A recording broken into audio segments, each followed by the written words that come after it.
locked in. Look at what we have here, folks. To the only show that matters. The cream of the crop. Duke Loves Rasslin. And there is no one that does it better than your host. I have come here to chew bubblegum and kick ass. The Duke. And I'm all out of bubblegum.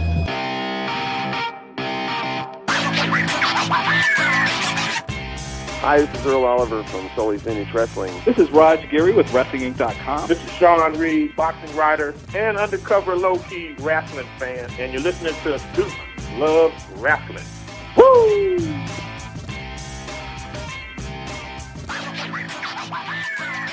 Welcome back to Duke Loves Wrestling, the show about pro wrestling and everything else.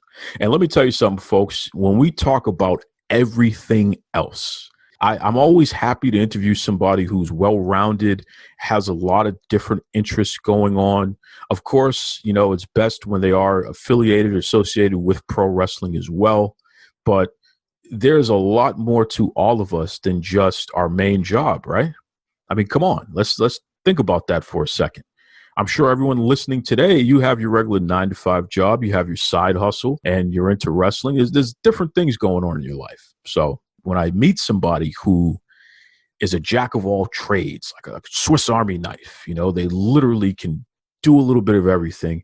It's just refreshing and it's exciting. And especially when we're talking about the folks over at Mission Pro Wrestling, they have put together a card that is just going to knock your socks off. It's called Hell Hath No Fury. Now, if you remember, Mission Pro Wrestling, that's the promotion that Thunder Rosa is running. And they have literally stripped the promotion down. It's an all-female run. It's an all-female. The wrestlers themselves are all women. Like, this is literally a women's promotion. They're serious about their business. And our next guest is a prime example of that. So let's not waste any time here. Without further ado, welcome to the Duke Loves Wrestling podcast. She is the Vert Vixen, and she is going to run wild on Mission Pro Wrestling. What's going on, Vert Vixen? Not much. How are you doing? I am doing fantastic. And listen, you know, September 18th, that's a Friday. It's coming up there, and it's down there in Texas. We're talking about Hell Hath No Fury. Talk to us about that card there. What match are you in, and what can we expect? Well, I mean, first of all, the card in general is stacked. I don't know if you guys have seen it or not, but some of the best women's talent, not only in Texas, but around the country, will be there. So it's something you don't want to miss. I mean, Thunder herself is defending the NWA title with Lindsay Snow. So I'm personally super excited about that match. But myself and Jenna Lynn will actually be tagging, which this is our second time tagging, against Promise Braxton and Killa Kate. And we are the only tag match on the card. So I am super duper stoked to get in there and kick some butt with her. Now, listen, Vert Vixen, I know that you, like a lot of us, you're a nerd. You know, you have a big brain. You're always into a lot of things. You operate at a high level. But this Jenna Lynn, she falls in that category as well, right? Oh, yeah, 100%. So that's pretty cool. The two of you are a tag team with each other. Not only can you hopefully overpower your opponents because you both are in great shape, but you might actually be able to outsmart them too, huh? I've been in the ring with both Kate and Promise, and both of them are exceptionally skilled strikers and, more importantly, amazing submission artists. So I am a little concerned about that, but I know that with Jenna Lynn and my martial arts knowledge combined, and then, of course, you know, my video game knowledge, that we'll definitely be able to strategize out of any kind of submission that they plan to put us in, or any kind of attack they've got on us. I know that we're going to be smart enough to get out of it, and not only get out of it, but like you said, overpower them.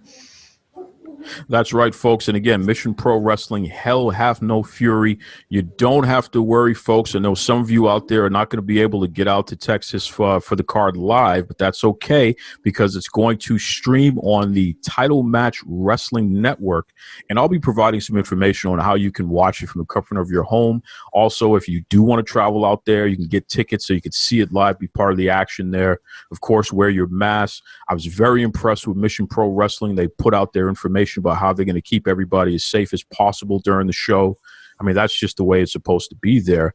How does it feel, Vert Vixen, to work on a card where they're taking everyone's safety that seriously, where they literally put out a whole list of things that they're going to be doing to keep things safe as possible? That makes me feel actually really, really good, because we are in kind of, scary times right now where honestly none of us know what the next day is going to bring. We've gone from, I was just talking to Adam about this the other night, like the world has completely changed now, and it all happened in a matter of weeks, And so it's really good to know that Mission cares about our safety. And it's great that we're going to be able to bring live wrestling back to the fans, but also be safe and smart about it as well. Like, that's the biggest thing for me, is we all get to do what we love. We get to enjoy wrestling again, and we get to stay safe.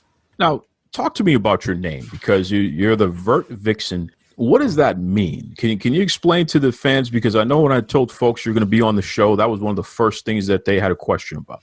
It's so funny you say that. I'm actually curious. What do you think Vert Vixen means? I'm always curious to know what people think about it. Something to do with gaming. That's my assumption.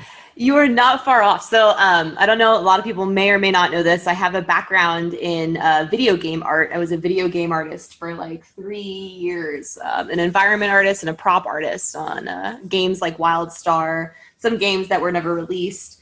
When I started out making 3D art, I wanted an online persona name that I could use to post my 3D art.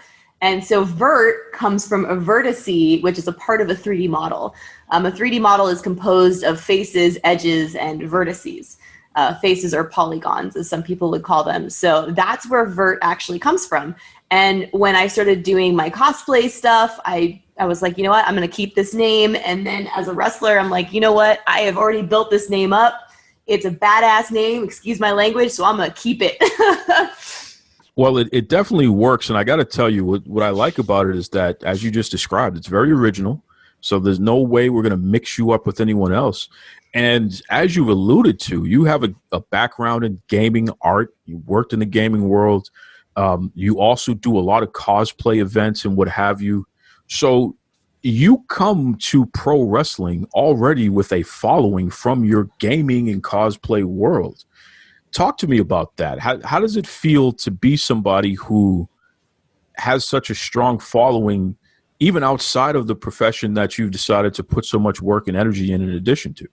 When I decided to put my focus on professional wrestling and take a step back a little bit from the art as well as the cosplay, I was a little concerned that I would lose a lot of fans. I would lose a lot of, of my supporters, of the amazing people that have been allowed, the amazing people that have allowed me to actually cosplay for a living and stream for a living and do all those wonderful things I love to do. And I cannot tell you how freaking grateful I was that when I was like, hey, everyone, I'm starting professional wrestling. This is what I'm going to be doing.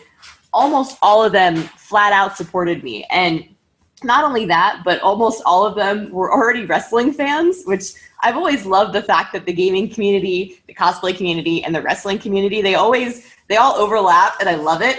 But I'm just grateful that when I decided to make this jump, that they all supported me with it, because that's really, they're the reason I can do this stuff. So I'm just really, really grateful that I still have them, that the people that have supported me, that have supported my growth, that have supported my career path, that they're still supporting me with this insane career change. You are coming around at a time where women's wrestling and really women in the gaming industry, it's so big right now. It's grown so much over the past, 15 years, to a point now where it's a heck of a lot more commonplace and there are a heck of a lot more opportunities. Still a long way to go, but we're getting somewhere, and it's because of folks like yourself. How does it feel to be someone that the next generation can look up to and say, yes, I want to do what Vert Vixen is doing. I want to be able to be my nerdy gamer self. I want to be able to kick some butt in the wrestling ring. I want to do my art. Like, literally, I can do it all because I see this example in the Vert Vixen who's showing me the way. How does it feel to be that type of inspiration? I mean, I can honestly only really hope that I am that kind of inspiration. You know what I mean? Like, I've always said, like, I'll never forget. I just have to go back to a memory when I was cosplaying. I was cosplaying as Wonder Woman at WonderCon. Oh no, it was Long Beach Comic Con a few years back.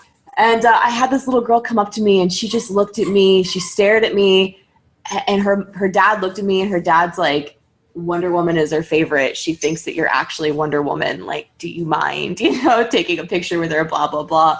And I just sat there and I talked to her for a little bit. And I talked to her about Wonder Woman, and I talked to her about cosplay because she was, she was dressed up as Wonder Woman herself. And we just had this amazing conversation. And it was like at that moment, I realized how much you do affect the next generation. Sorry, my dogs are going a little crazy right now.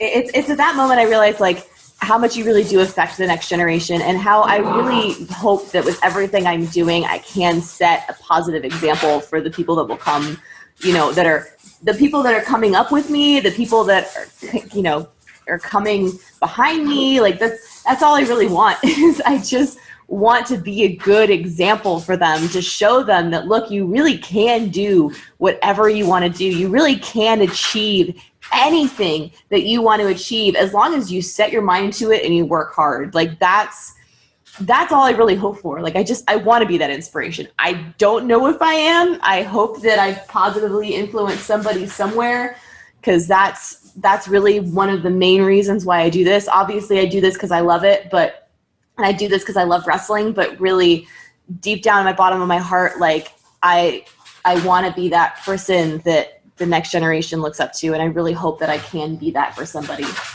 We are talking to the Vert Vixen, and she is one of the stars from Mission Pro Wrestling. She's going to be on that Hell Hath No Fury card once again, folks, Friday, September 18th. You can check it out on the Title Match Wrestling Network. If you're not going to be able to be there live, there'll be information. All you got to do is take a look at the post on our Twitter and Facebook. We even link not only to Vert Vixen, but we will link directly to Mission Pro Wrestling for ticketing information and what have you. Now, you brought it up, and we can hear them in the background. Duke Loves Wrestling is a podcast that loves animals. We are a dog podcast for sure. So tell us, what kind of dogs does the Vert Vixen have, and what's going on over there? I have 3 dogs. Adam and I together have 3 dogs. I have a German Shepherd Corgi mix named Thor, and then I have two dachshunds named Stella and Freya. And the 2 dachshunds right now are just running around like they play together. They're young, so they've got puppy energy right now, and they're running around the apartment. So I'm sorry if y'all hear them like scampering around and growling at each other. They're just playing, I promise. Well, nothing to be sorry about. In fact, it sounds like there was a match that was happening in the background there. So, basically. Do you think one day you might have a tag team going on there, or you might have some kind of stable going on with the dogs? Aw, I wish. I hope. Well, see, like the bigger one, the Corgi German Shepherd mix, he hates people. So I don't think I'll ever be able to bring him around to anybody. He basically likes me, Adam, and then my best friend Scott, and that's like it. But the 2 girls, I would love to bring them to a freaking show one day. It's like, I don't know, it's my dachshunds. I love them. They're so freaking cute. That's fun. And the fact that you have 3 dogs. So, I mean, there's just a lot of energy, a lot going on in that household for sure on a daily basis, which is really a snapshot into the type of person that you are. Because one thing that we know for sure is that the Vert Vixen does not sit still for too long. If you're not in the gym working out and you're in incredible shape, you look like you could just destroy anybody who steps out of line. If you're not working out, then you're streaming, or you're hosting something, or you're at a cosplay event, or you're wrestling. Like, just literally, when do you sleep? I sleep too much. I won't lie to you. Like, I get up way too late. In fact, I had my alarm set for 7 today, but I didn't sleep well last night, so I didn't get up till 10. I sleep too much. Like, I need to sleep less and work more is how I honestly feel. Okay, folks, so I think we just broke some news here. the Vert Vixen manages to do 1,000,001 things every day, and she still gets a lot of sleep, which lets me know that she is not of this world. She is an elf, an alien life form. She's from some other far distant galaxy, and that's how she's able to get so much done in her day and still get enough rest. You heard it here first on the Duke Loves Wrestling podcast, folks. You can send that out to whoever you want. That's it right there. That's right. So tell me. You went there. I wanted to be like, I'm from a galaxy far, far away, but that's too much. That's it. Hey, listen, you said it. I have to put it out there. That's news. That is news right there. So are there any video games right now that you feel, and I don't want to put you on the spot here, but let's say, what are your favorite games that you play when you're breaking down and, you just want to relax a little bit? Is there anything in particular that gets you going? That gets me go. So there's a difference, right? If I want to relax, I'll be honest, I probably won't play a game. Unless it's Animal Crossing or something super nonchalant, whatever. I don't have to worry or think or stress. But when I game, I get way too freaking into it. So I've been streaming recently Doom Eternal and then Remnant from the Ashes, and both those games they're hard. They're difficult games and they're fun. And they're both shooters, but Remnant from the Ashes in particular, if any of y'all know what Dark Souls is, it's basically Dark Souls with guns. So every freaking boss you have to fight at least 5 times to understand their mechanics. You're constantly dying, but it's so addicting. But I'm telling you, my stress levels when I game go through the roof. So when people are like, what games do you play to relax? And I'm like, I don't. Games don't relax me. They're just fun. And it lets me get out all of my anger and frustration. That's why I game. Oh, we're getting real close to the truth here. Okay, so if she's not smacking people around in the ring, then she's smacking them around in the gaming arena, so to speak. So basically. There you have it right there, folks. Now, do you ever take on any challengers from the general public? Do you ever do any special features like that where your fans can play against you?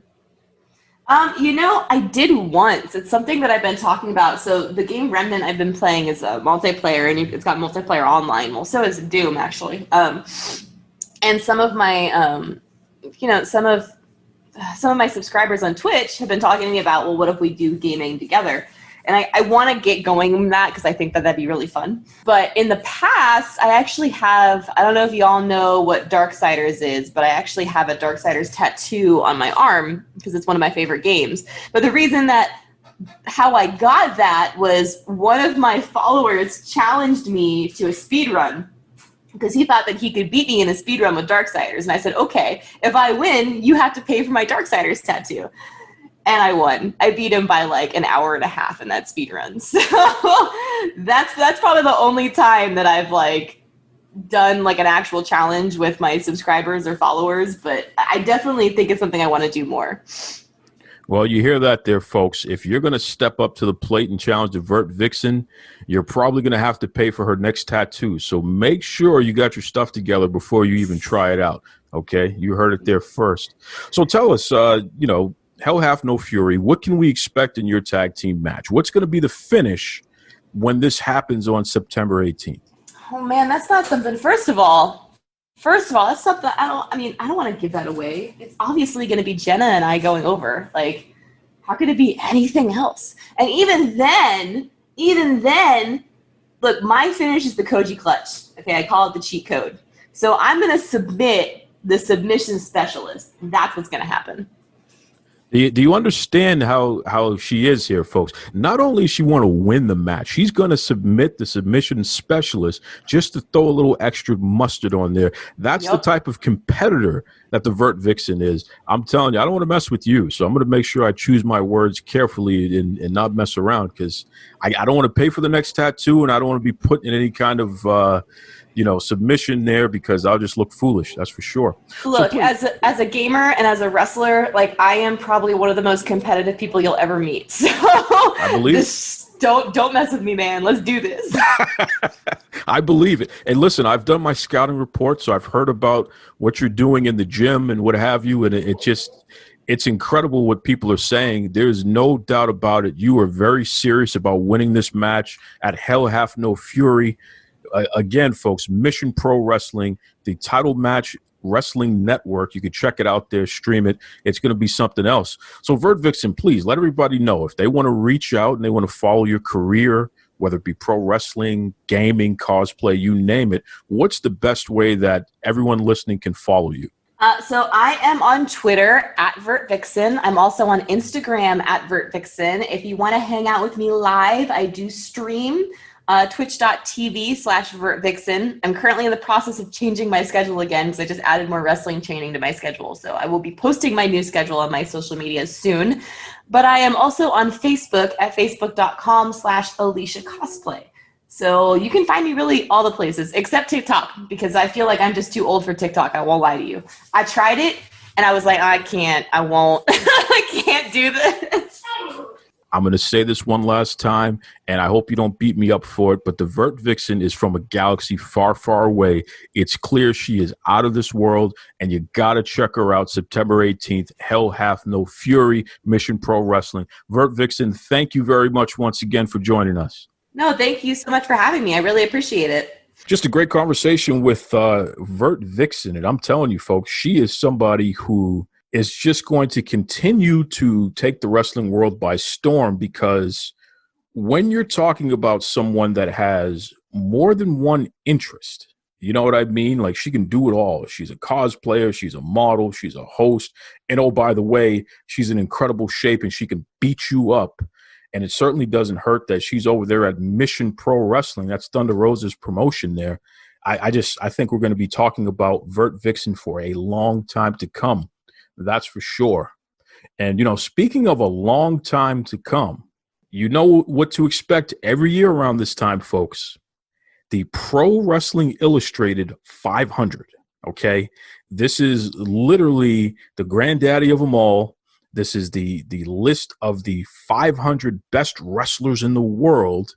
PWI, you know, the Time magazine of pro wrestling, they put it out every year.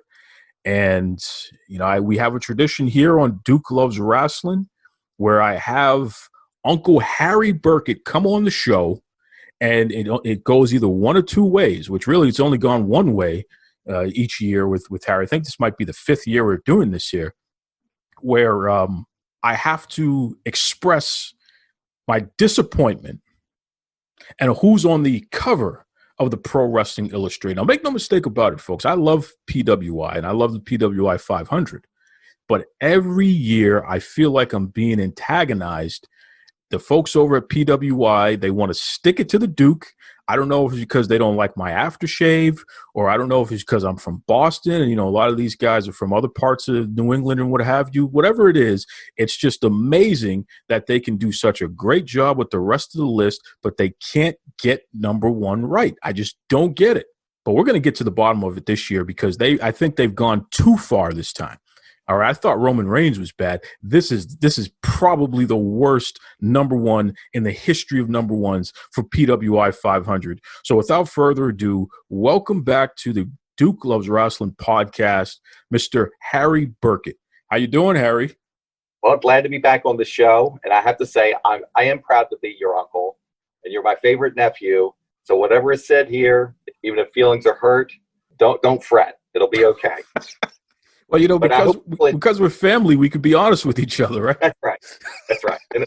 That's right. Just a few people listening in, that's all, at the dinner table. That's right. That's right. Well, listen, let's be honest here, Harry. Why do you hate me so much? Because I don't understand why you and the group over there at PWI continue to find the people who I dislike the most in the entire wrestling industry, and you keep making them the number one wrestler in the world. I just don't get it, Harry. Well, I have to say, during our first PWI 500 meeting this year, we sort of worked out the top 30. And as we talked about number 1, number 2, number 3, then number 10, then it was around like number 13. And I thought, you know what? Duke might be happy this year because not one person had brought up Roman Reigns yet. I thought, you know, maybe I shouldn't say anything. So I didn't want to catch a lot of grief. And then I forget who it was. One of the other writers, maybe it was Louis D, somebody like that. Or no, it was Al Castle. Said, oh, whoa, wait a minute. What about Roman Reigns? I said, oh, God, here we go. So as you know, Roman Reigns settled in at number 14. But I tried to keep my silence because I knew you would be upset if he was much higher than that. Although you must be enthused about his return. Well, I have to say, Harry, obviously my very good friend, Vincent Kennedy McMahon, he's working overtime to try to get back on my good side because now he has Roman Reigns doing all these things. He's doing all these things that he never did before. He's finally listening to me. You know, he's being himself instead of pretending to be the good guy that he never was. So, Roman Reigns, I know you're listening. You're still a punk. You're still my arch nemesis. I never liked you anyway. And just because you're pretending to be the man that I've always said you were, that doesn't mean I'm going to start cheering for you, Roman Reigns. You know, but don't try to distract me here, Harry. Why don't you tell everybody who's number one in the 2020 PWI 500? Because I'm very frustrated about this. Well, I have to say there was great debate about number one. One camp thought it should be Jon Moxley, based on his strong record as AEW champion. Other people thought it was Adam Cole. At that point, when we were talking about this in June, Adam Cole had been NXT champion for a very long time. Our readers had already voted him Wrestler of the Year. So whenever you come into the 500 discussions, you automatically have to think about who was Wrestler of the Year just a few short months ago. And I came in leaning toward Cole, but ultimately I was convinced based on the quality competition that Moxley faced both in AEW and New Japan. And he had defeated both Chris Jericho and Kenny Omega in no small feat. But one thing I do want to ask you about, you seem like you're a little offended that seeing Moxley on the cover. Did you think it was a further insult that we did it in the style of the Stone Cold Steve Austin cover from 20 years ago?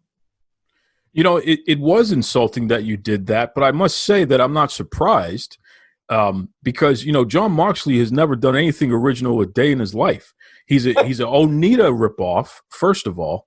So, you know, to think that in the most prestigious moment of his entire career, literally, it will never get greater for Jon Moxley than it is. He's on the cover of Pro Wrestling Illustrated. He's deemed the number one wrestler in the world.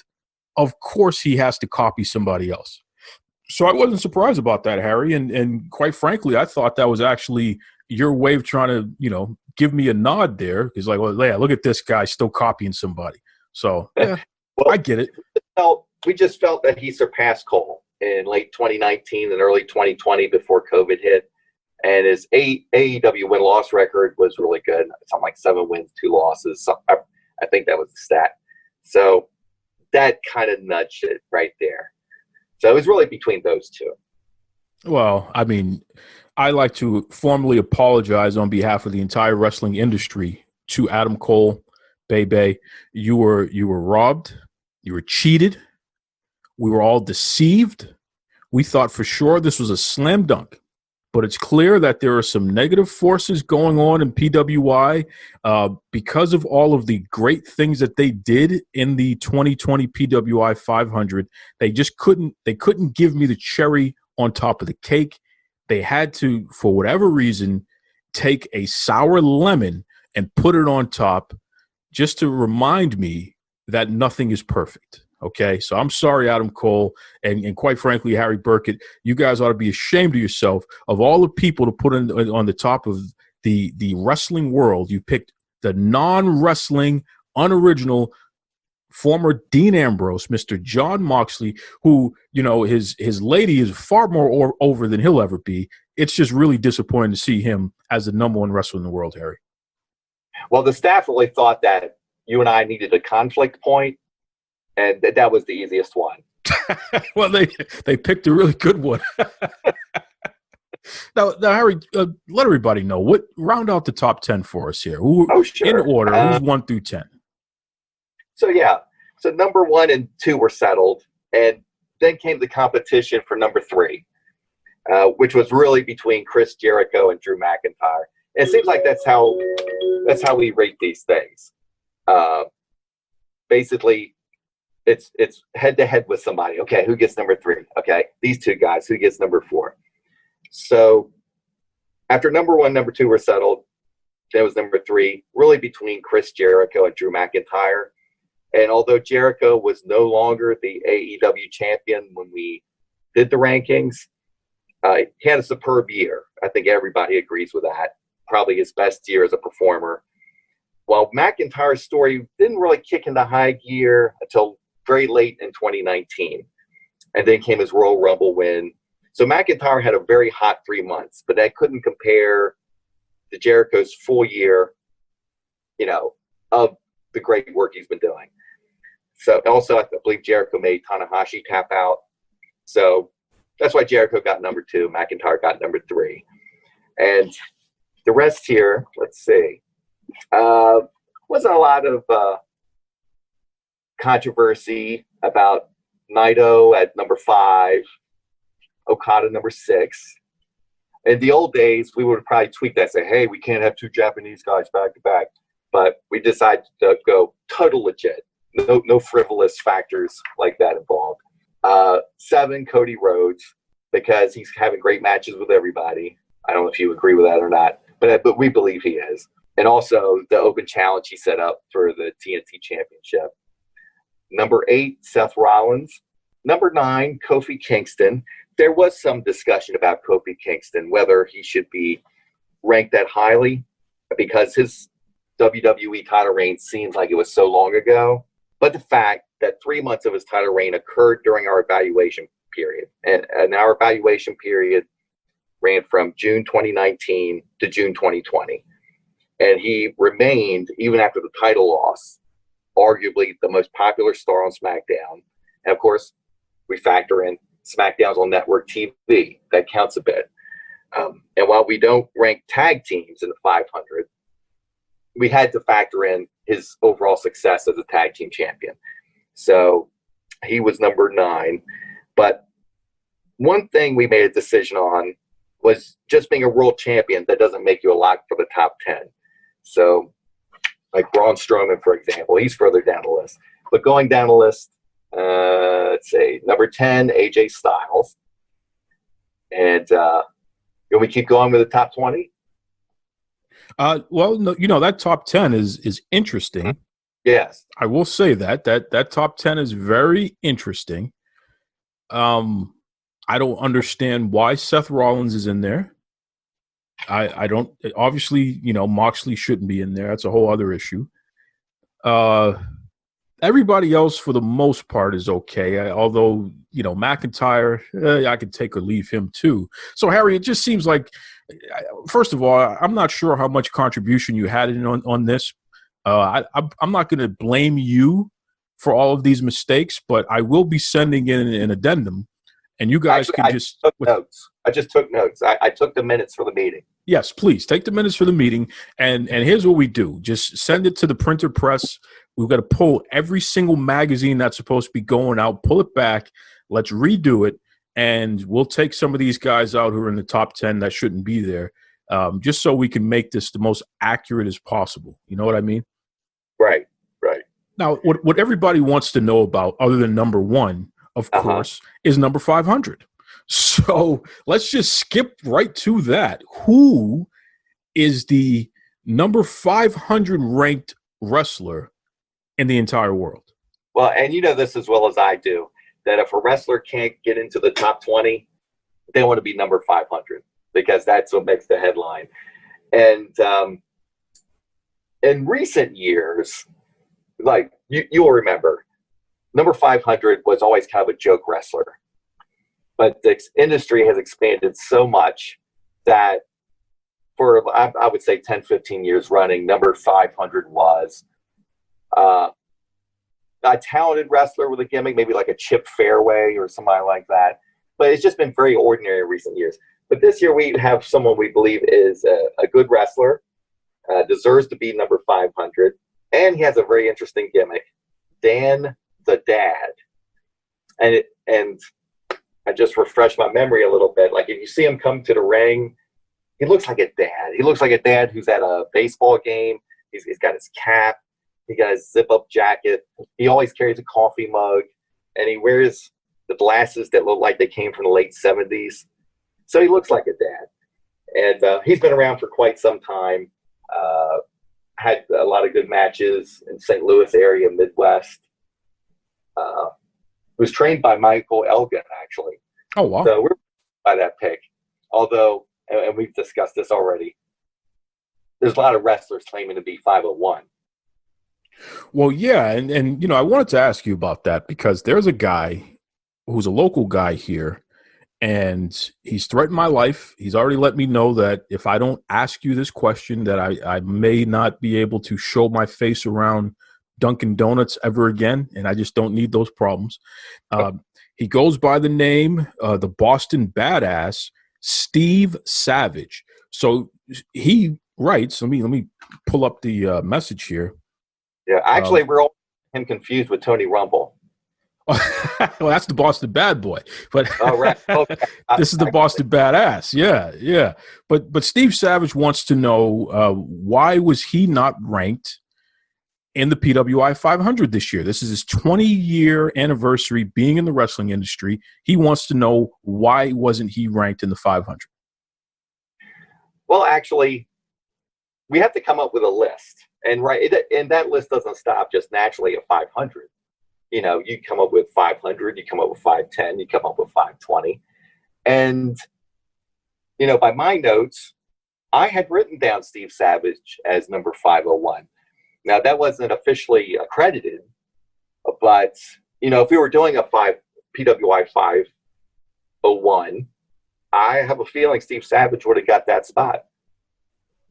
Well, there you have it. See? So hopefully the Boston Badass Steve Savage, you're satisfied with that answer. You were right on the cusp of making it into the PWI 500.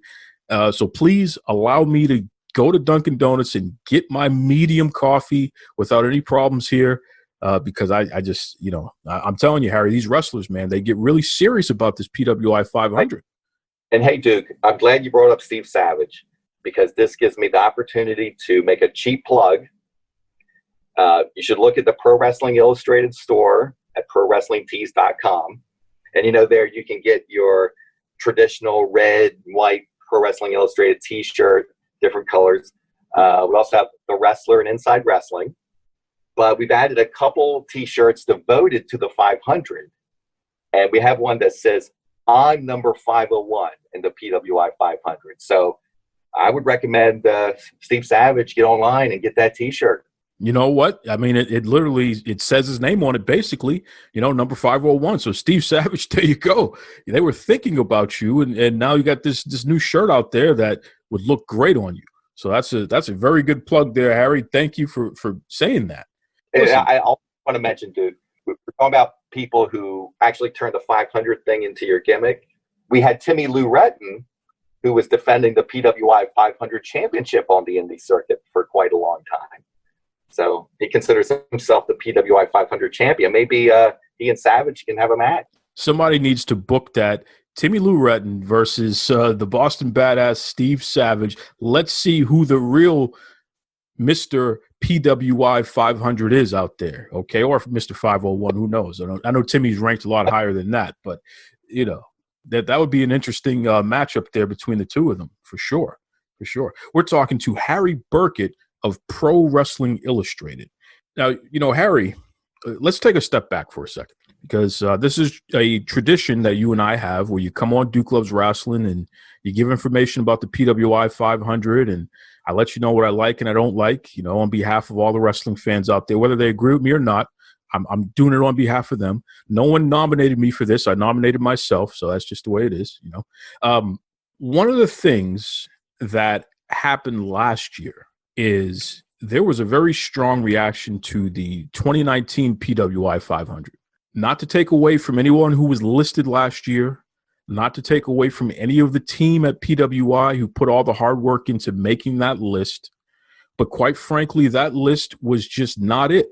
Harry, to your credit in particular, you came on this show and you took a verbal lashing like never before. I mean, literally, you stood there and you took a lot of hits. Took all the hits. And you stood pretty firm. And there was only two ways to go there. Now, you could have said, well, listen, that's the list and that's the end of it. And this is what we're going to do. And we don't care what you have to say. You could have went there. But instead, Harry, you listened, and then you made a promise that you were going to take it back to the team, and you guys were going to discuss it, and you're going to discuss how things can improve, and you encouraged everybody listening to reach out and contribute, to share their suggestions, to let you guys know about their favorite wrestlers and the top wrestlers in the world, and contribute to the 500 in that way, and just in general help guide where PWI should go in the not too distant future. So we got behind that. And I'll tell you right now, Harry Burkett, I'm going to go on the record and say this. I am completely blown away by all of the changes that PWI have made since then, and especially with the PWI 500. First of all, never before have there been more black wrestlers listed in the PWI 500. It is just tremendous to see all of the diversity on the list, not just black, but people of color in general. It is tremendous to see how much diversity is on this list. But then you guys didn't stop there. You also, for the first time in history, you added women to the PWI 500. So do me a favor, Harry, and just talk about that a little bit, some of these changes here, and from your perspective, why they came about. Well, you had brought up this issue to me, and this was one of the first times I'd heard about it. And you hooked me up with a gentleman who goes by the Twitter handle of Righteous Reg, I believe. And he provided me with the Black 500. And I passed that along to our publisher and editor, Stu Sachs. And he took it seriously. And because our big thing is, it's not so much for social activists. We don't want anybody left out. And we're always worried, are we looking, hey, do we not have enough West Coast wrestlers, or are we not looking at this particular aspect of the indie scene? And this list just kind of brought their attention to us as far as all these wrestlers that we should be considering. And we did. Stu told me to thank you and thank Reg for passing that along. And I know what you guys are thinking. Oh, well, that's awfully nice of him, but we probably won't say anything of it. But I know how Stu's mentality was. We just want to be able to review everything and make sure we're making the right call. And since then, I should mention this because this was huge news for us. Stu Sachs retired this year after 41 years of Pro Wrestling Illustrated. So we're still kind of getting over that. And Kevin McElvaney, who has been a contributing writer for PWI for 12 or 13 years, he came on board back when I was editor, I think it probably 2007-ish. And he comes in, he's obviously younger. He's younger than me. He sees things through a different set of eyes. And he took all this very seriously. And he didn't seek to make us like Social Issues Illustrated, by no means. But he just wanted to make sure everyone is included. And you're right. It goes beyond African-American wrestlers. It goes to openly gay wrestlers. And we took intergender wrestling into consideration. This isn't the first time that we've included women. We've had a few in the past, like Jackie Moore, back when she was Miss Texas. That goes way back to the 90s. And when she was wrestling only men. But you have more and more women wrestling a mix or mostly men. And there are just so more of those today.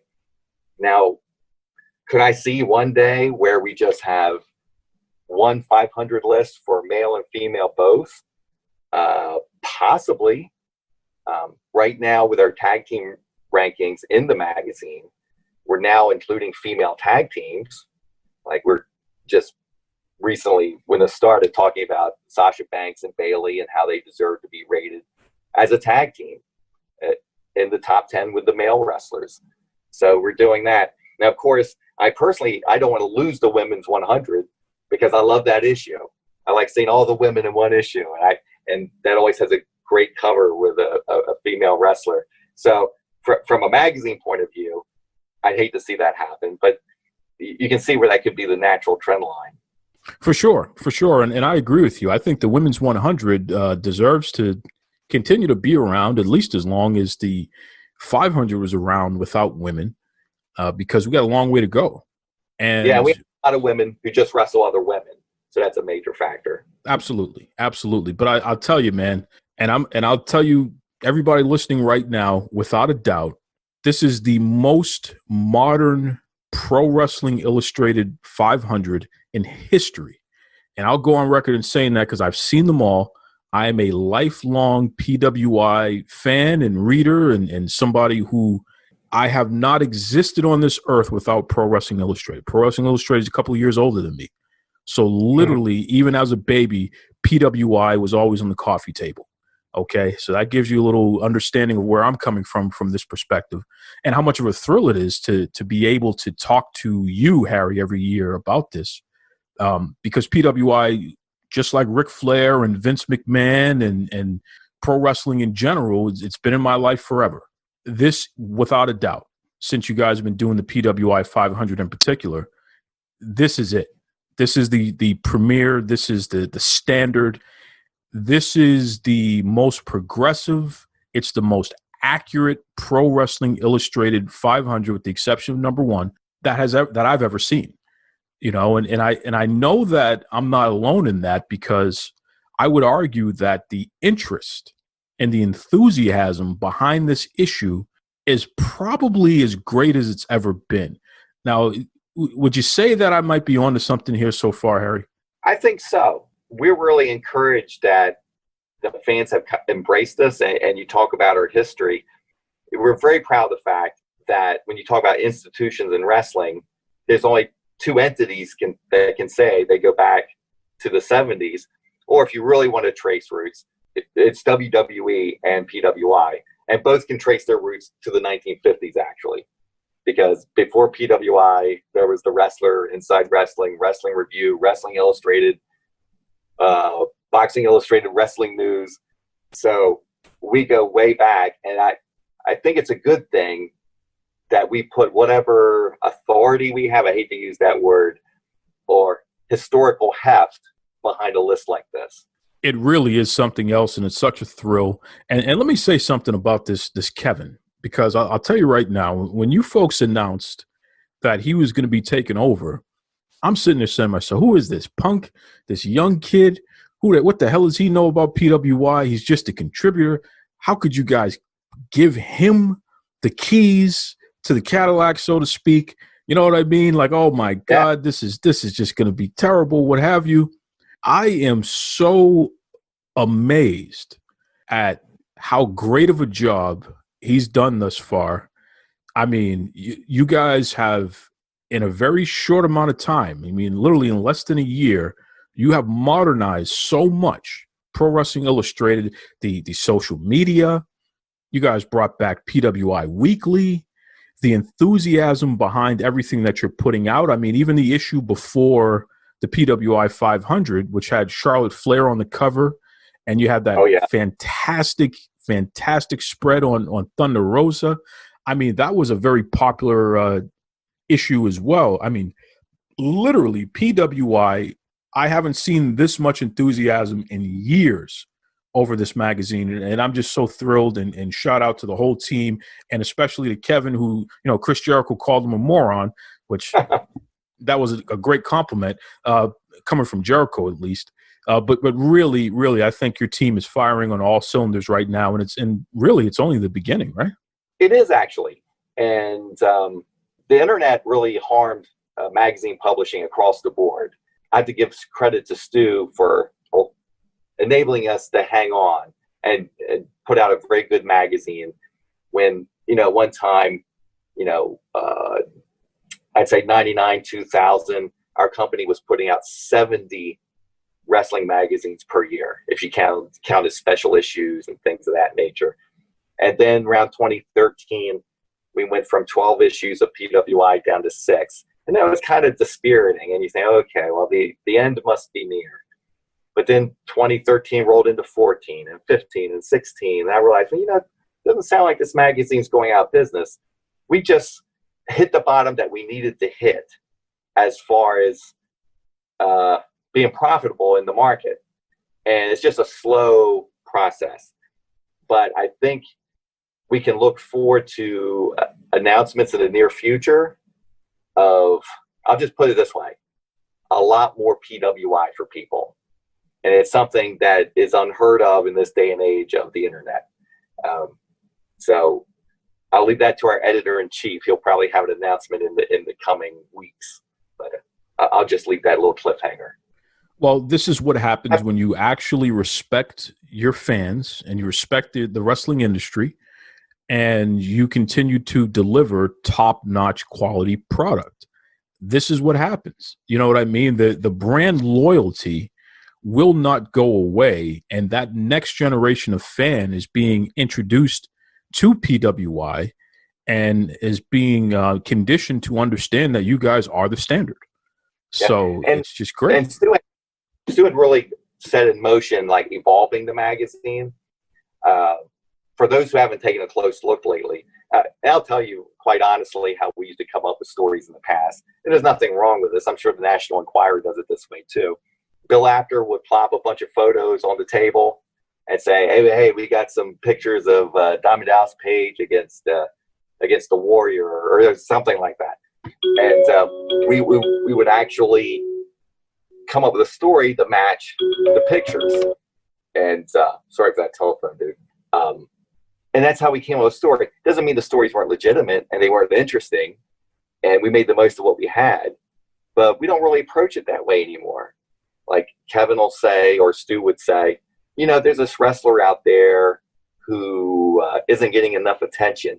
I think readers would like to know about them. And oddly enough, this started years ago, the Young Bucks. I kind of like go back. This is when I felt like changing, like our approach changing, where the Young Bucks, I think it was Nick, had put out a tweet, like disparaging PWI for not including them in the top 10. Now, if you remember back then, the best thing the most notable thing the Young Bucks were known for was having differences of opinion with Booker T and Rob Van Dam in the locker room. I don't know if you remember that. And Stu took that so seriously, like, are we shortchanging these guys? And he thought about it. He said, you know what? We are. They're wrestling in Japan. They're like IWGP Junior Heavyweight Tag Team Champions. They're not in our top 10. So he assigned me to do a story interviewing them about what they thought. And they're very respectful, but they were making the case we've been ignored. And since that time, I feel like we're constantly reviewing our own mindset of who we think are stars, who should be stars, and just people that the fans, the reader should know about and let them decide. Basically, all our feature stories, instead of having, a fancy hook of a headline or something sensational, they're more like, let's get to know this wrestler better. And, we do interviews with these people, and we just try to explore a side of them that people don't know. And I think if you've been reading the magazine in recent years, you'll find that's the case. 100%. It legitimately is serious articles, informative articles, and even the weekly. I mean, it's just packed with so much great information and links. And I agree. I love to see the weekly come back because I know when I was a kid, teenager, a friend of mine had a subscription to the original PWI Weekly. And he got that thing every Wednesday. And what was great about the weekly is they could put out that paper newsletter weekly out within a week, where with the magazines going to the plant and being published, that was at least 6 weeks out, not longer. I'm trying to think of the year. It had to be around 98. We realized that we were spending all day Monday of each week working on this PWI Weekly, where the circulation was dropping and dropping and dropping. And Stu finally made the decision. He said, guys, does it make any sense that we got 5 of us working on the PWI Weekly for a fifth of our work week, and it's hardly making any money at all? So that's when the decision was made to drop the weekly, and we would concentrate on the magazines, which were doing terrific at the time. So I've always missed it. And when Kevin came up with the idea, hey, let's just kind of reproduce the weekly, and I'll put fun things in, like some retro pictures, or sometimes they have themes, like when Stu Sachs left us. We did a Stu Sachs theme, PWI Weekly. But Kevin, he puts that together mostly himself and gets it out every week. He does a great job with it. I love it, and I love to tweet about it and expose other people to it, because I really feel like it's something that everybody should be paying attention to. It's great. So Plus it's free. Well, yeah, plus it's free. That definitely doesn't hurt. But it's a great marketing tool, because it especially the older stuff, it makes me want to go back and track down those back issues, so to speak. Yeah, and Kevin, he does come into this with a social media background, and we think that's going to be really useful for us. I think on all platforms, you're going to see a lot of exciting changes. And he's converted me, man. He's got me reinvigorated and excited about what's to come. That's for sure. For sure. And I don't know if you're going to be listening to it, dude. Probably not. But on the PWI podcast this week, we have our number one winner, Jon Moxley. So he's on the podcast, and that's hosted by Al Castle and Brian Solomon. Yeah, I'm really not happy about it. I'm just, Harry, and you guys want to throw salt in the wound, which is really what's frustrating there. An otherwise great podcast that PWI puts out, but to put this guy on there, it's just really frustrating. I got to be honest with you. Well, I guess we have to do a lot of explaining of why he's number one. Yeah. Yeah. And I know that you're short on reasons, because it doesn't make any sense, Harry. Speaking of which, hey, we're going to have to hire Jeff's lawyer. Yeah, exactly. We're going to have to, get one there. Speaking of which, we know that the Women's 100, the PWI Women's 100 is coming up. And if there's one thing that the Duke has been very serious about, I've been laser focused about, it's the fact that Thunder Rosa, La Mira, okay, is the most disrespected person in the history of pro wrestling, especially from Pro Wrestling Illustrated. I cannot believe how low she was ranked last year, and I have not stopped complaining about it, Harry. And to my pleasant surprise, for some strange reason, PWI did a great feature on her in your last issue, right before the PWI 500 issue. So is it fair to say that PWI is starting to see the error of their ways? Well, at first I thought you really caused me an awkward problem, because the fact that you kept needling me about Thunder Rosa's rating in the last Women's 100, which was number 97, that got a lot of people's attention. So Kevin decided, hey, let's do a feature on Thunder Rosa about this issue, find out what makes her tick.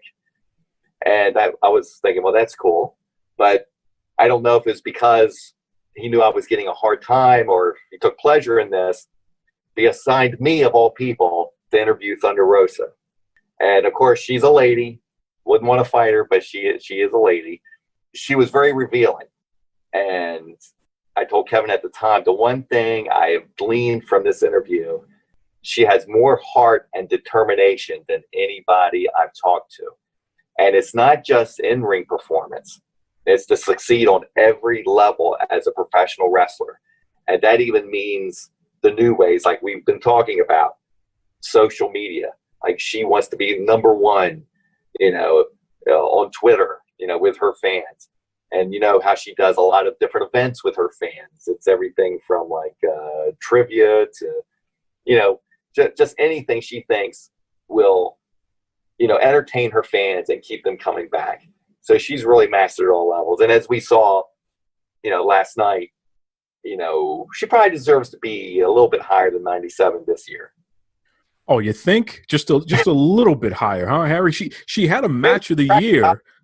She'll crack the top 90 at least. Well, yeah, let's hope. I mean, listen, if she doesn't, I feel bad for all of you, because she'll probably go down there and unleash some thunder on all of you.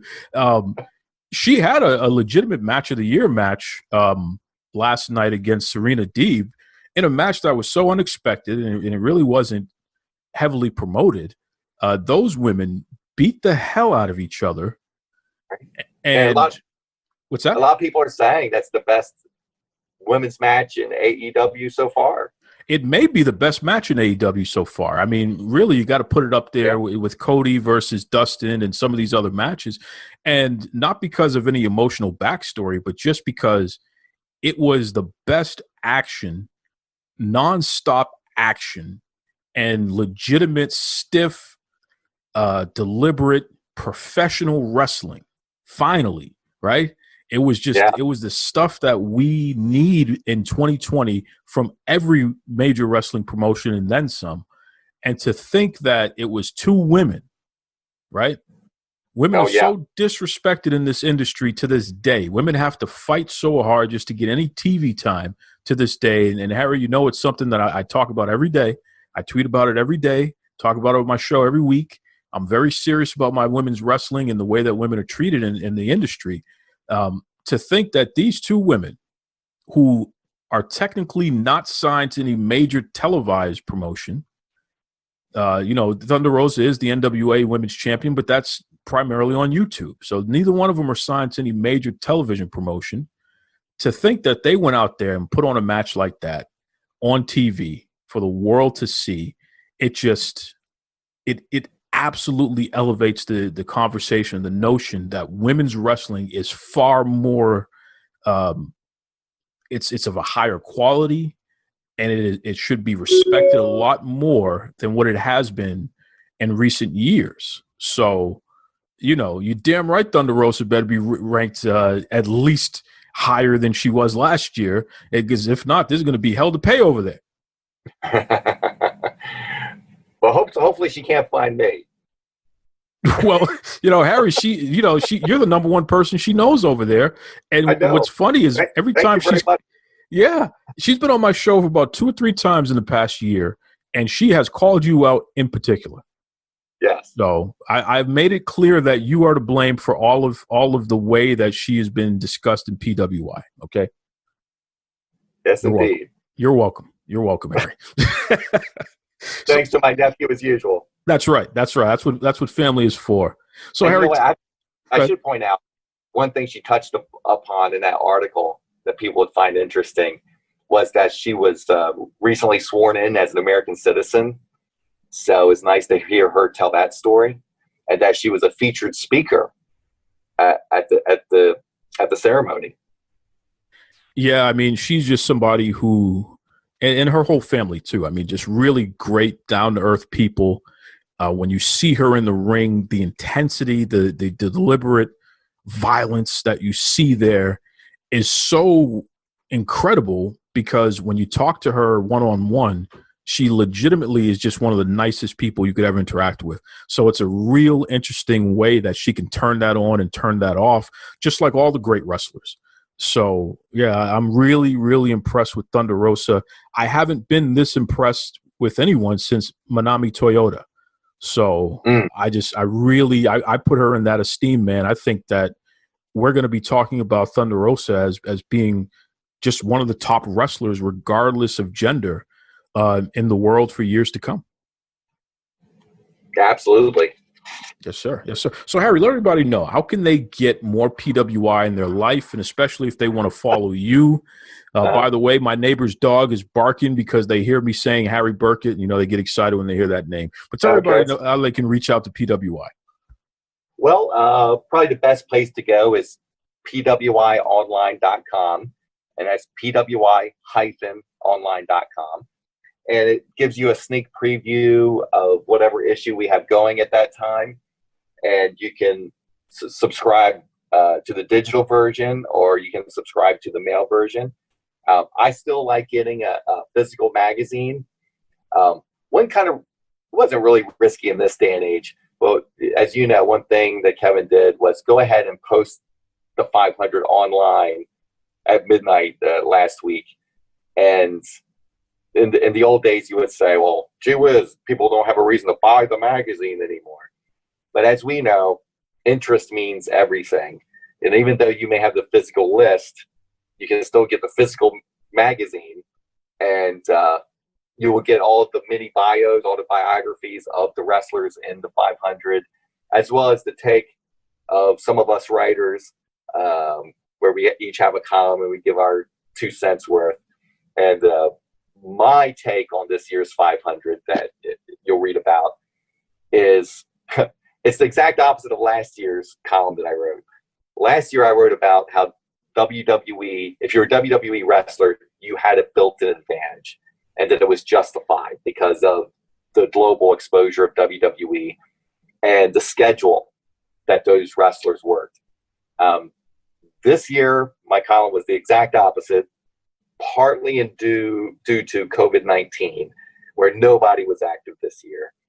And not that WWE is so much waning in influence, but the pie is getting so much bigger that WWE's overall percentage of interest is less than it was. But that's a good thing because there's so many other promotions out there. So I went off on a little tangent there. But at our website, you can also listen to our latest podcast. And right now, the digital version of the 500, if it's not out, should be out. I believe it's out already. The print edition, that'll probably be out by easily this month sometime toward the end of the month. His name is Harry Burkett. And, Harry, we have our standing date here. You're going to come back on and we're going to talk about the Women's 100, the PWI Women's 100. And, Harry, brother, I hope I have something positive to say. We're going to find out here because I'll tell you right now, this is the number one, even more so than the 500. People are itching to hear the Duke and Harry Burkett talk about the PWI Women's 100 because I've kind of worked myself into this space where I'm one of the more vocal people about women's wrestling in the world, and I don't take I take any prisoners here, man. I call them all out. Right, and I've appreciated your tweets over the past year about holding AEW to a standard beyond the press release. And you pointed out how WWE NXT has heretofore done a much better job with women's competition. So I think that pressure is always good. And I'm sure during our deliberations, your shadow will loom large. You can count on that. And real quick, Harry, I think that in order for the pro wrestling industry as a whole to really get to where it needs to be from a mainstream standpoint and continue to endure, its popularity and bring up that next generation of fan, we need media to treat it like a legitimate thing that not only should be praised when it's doing well, but should be scrutinized. And I think that if you're a company that is going to market one thing, then you damn sure better deliver. And if you don't, you should be held accountable for that. And that goes for all of us. I'm not going to say I'm going to have Harry Burkett from PWI on my show and then Chili Willy is on instead. I mean, that doesn't make any sense. You know what I mean? So I think that I'm going to continue to push this for every promotion like I've done, that just give us what you said you were going to do. We could talk about what you need to improve upon, but at the very least, give us what you said you were going to give us. Give us that standard, give us that quality. And that's what I did even to you last year with the 500. Right. I said AEW took a big step last night. Well, it did. And I'm not foolish enough to not understand that this is in response to the pressure. They're realizing that in order to get to where they need to go, they can't operate like the old days, man. They can't operate like the companies that they said they were going to be the alternative to in the first place. Yeah, give us quality women's wrestling and give them time and feature them, and let's get on with it. There's nothing women can't do that we can do, so what's the problem here? Let's go. Mm-hmm. And they have the talent. This is the number one thing. And for anyone out there who says that the AEW women's roster is not a good roster, shame on you. That's not true. Some of the most talented wrestlers in the world are on that roster. Okay, this isn't an issue of the talent itself. This is about how are they being featured, how are they being encouraged, and is it consistent? If you only put me on TV once in a blue moon, how am I ever going to improve? Right. it's got to be consistent. It's got to be deliberate. There's got to be storylines. It's got to make sense. And it's not like it's not happening in the company, because we know it is with the men. So there's no excuse. You know, Jungle Boy had no wrestling experience really, and he's in storylines and he's in things that make sense. Orange Cassidy is involved in things that make sense. You see their progression, these young wrestlers who really didn't have TV experience, they're being fostered and trained and developed. And you know the best way to do that, you keep putting them on TV. That's right. Secret. Yeah, that's the secret sauce, man. And it's not rocket science, so that's what it is. But Harry, you know, we could talk forever, and you and I, we get into that groove anytime we get together here.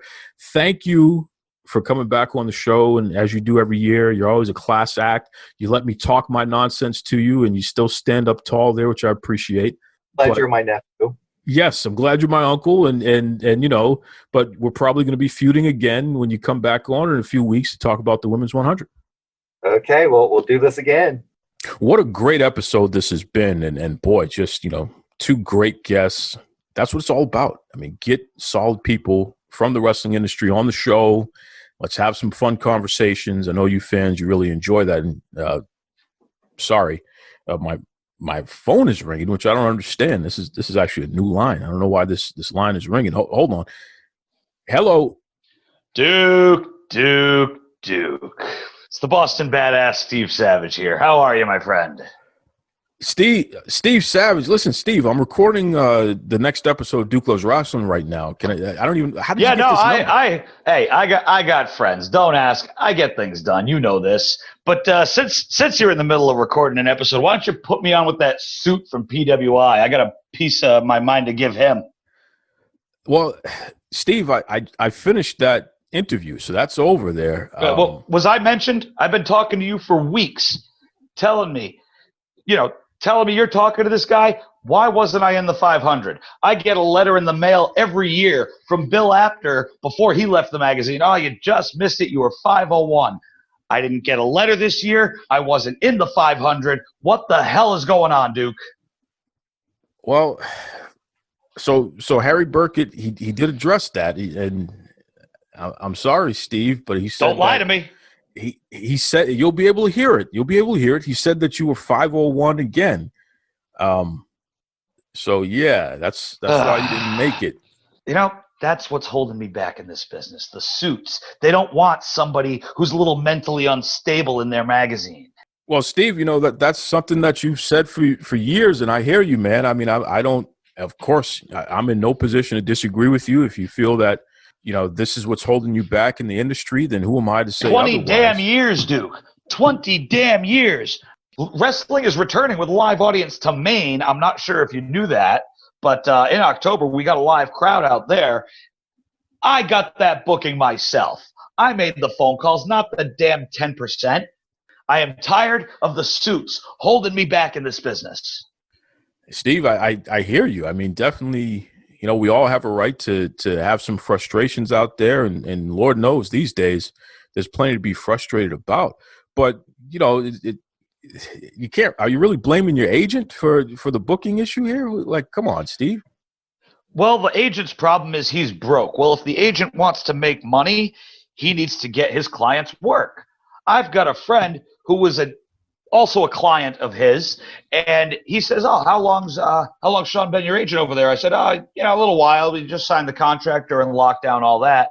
He says, "Yeah, let me give you a piece of advice. I've had him for 3 years, and he's gotten me zero work." Okay, well, Steve, hey, Sean, I hope you're listening. You want your little mark out moment? You know how everybody in the business does a great Vince impression. Well, let me tell you something, pal. You're fired. Well, I think this may be the first time that someone, even an agent, has been fired on the Duke Loves Rasslin podcast. What the heck is going on here? Boy. I'm sick of it, man. The agents aren't getting the work for the boys. I got Cody Rhodes ducking me because the agents are involved. I'm even getting tired of you, Duke. Okay, whoa. Okay, Steve Savage. Okay, listen, I'm here to support you, man. I don't have any problems here. You know, we were having a good episode. I don't know how this is even going to fit in, but okay. Is it? I'm done being a nice guy. People wanted to push the asshole button. Well, they pushed it. Steve Savage isn't taking any shit anymore. I am done with the shitty promoters, the shitty agents, and the shitty marketing people. They promise everything, and nothing comes out of it. If I wanted smoke blown up my ass, I'd get one of them damn volcano things that the potheads use. Okay.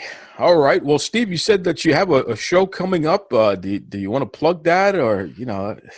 Yeah, sure. Why the hell not? 3W Wrestling, coming to the American Legion on Main Street in Fairfield, Maine. It's going to be October 17th. I believe bell time is 5 p.m. and tickets are $10. Let me tell you, I'm going to be in that building, brother. I'm going to be in that building. They don't even have me on the flyer, but somebody is going to get their ass kicked. Maybe multiple people. Who knows? I might even beat the hell out of a referee and a fan just because I can. Okay. Well, Steve Savage, the Boston Badass, he's going to beat up somebody in Maine, even if it's a referee. This is crazy. But listen, Steve, thanks for calling, man. Yeah, no problem, Duke. Hey, how about them Celtics? Yeah, you know, they're doing pretty well. They're doing pretty well. Where's your pride? Where's your pride that you had when Larry Bird, Kevin McHale, and Robert Parrish were running up and down the court? The type of fans like you make me sick. I will bring out all your damn secrets. You pronounce your R's because you think you're better than us. You don't go to Dunkies 3 times a day. I swear to God, Duke. You better start acting right. I will find you. Not going to be a voice behind the keyboard for long. You know, I'm terrified of that guy. He is just completely crazy. I'll